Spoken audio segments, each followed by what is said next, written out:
Guys, জানেন তো আজকে আরেকটা খুব সুন্দর রেসিপি নিয়ে চলে আসলাম। আজকের রেসিপিটা হবে আলু ডুমো ডুমো করে কেটে মুরগির মাংস দিয়ে রান্না।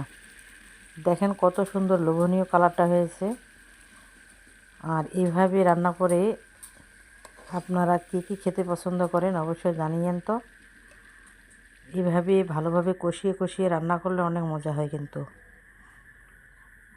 আর আপনারা কি কোথায় থেকে আমার এই ভিডিওটা দেখতেছেন অবশ্যই কিন্তু জানাবেন।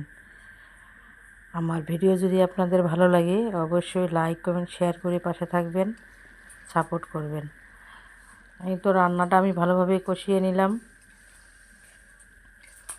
কষানো হয়ে গেছে, একটু পানি দিয়ে নেড়ে চেড়ে নিচ্ছি। যেহেতু মাটির চুলায় রান্না এই জন্য একটু ধোয়া ধোয়া মানে উপর দিয়ে উঠতেছে।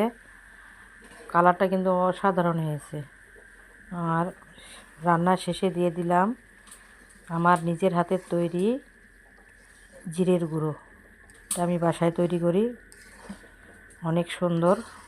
এই মশলাটা দিলে তরকারিটার স্বাদ অন্যরকম আসে। এই তো রান্না আমার হয়ে গেছে, কত সুন্দর লোভনীয় হয়েছে কালারটা, দেখেন একবার। ওয়াও,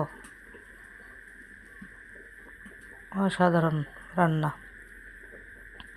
তো আপনারা এইভাবে কে কে আমার মতো রান্না করে খান অবশ্যই জানাইয়েন তো। সবাই ভালো থাকবেন, সুস্থ থাকবেন। আল্লাহ হাফেজ।